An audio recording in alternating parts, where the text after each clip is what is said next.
crazy world we live in, no doubt about it. If you would.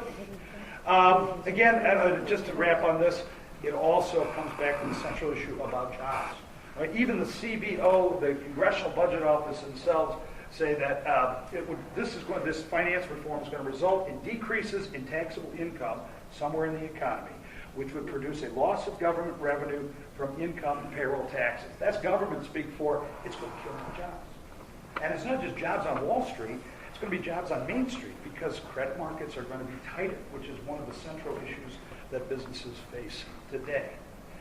I'd like to see us address the problems of Fannie Mae and Freddie Mac, not give the federal government any more discretionary power than they need, provide bankruptcy provisions that will deal with this, and level the playing field for Main Street, not just Wall Street.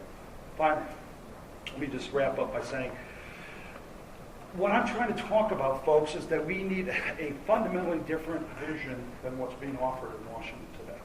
I mean, we are on a track that is unsustainable, that we will not be able to put up with for much longer. And part of it comes down to defining what is the proper role of government.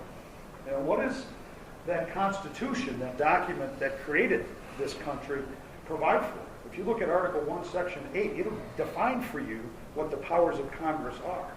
And very few of the things that we talked about tonight fall within the constitutional purview of that. And I know that there's some, you watch, oh, that's just old-fashioned. He's talking about the Constitution. Come on.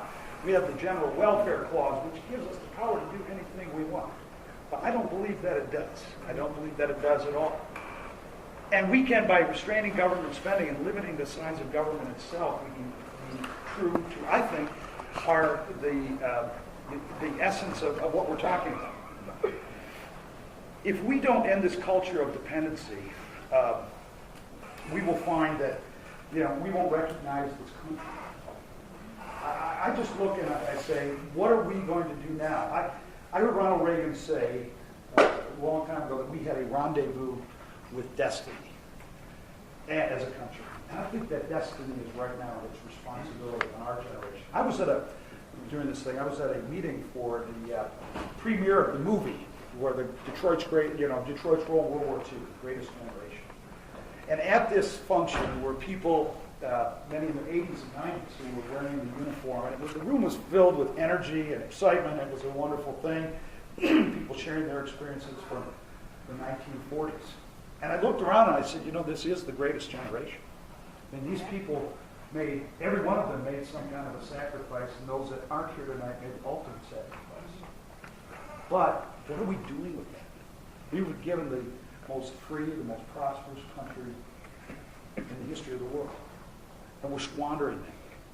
And I asked myself, I'm very, very blessed. My wife and I are going to be having another baby within about 2 months. I said, but when she's my age, and she looks back at this generation, what's she going to say about us? That we didn't live up to that rendezvous with destiny, that we let our responsibilities slip through our fingers, that we push our wants and needs onto the next generation. I think that's totally unfair. I think it's up to all of us, all of you in this room tonight, to ask yourself, what kind of a government do you want? I think it's the kind of government that does respond to its citizens, that's limited in size, limited in scope, that's true to the Constitution, true to the people's design to serve. That's why I'm into this thing. That's why we rolled up our sleeves and we're going to keep going as long as it takes. So I want to thank you, and I want to turn it over to questions. Yes, sir. Yeah,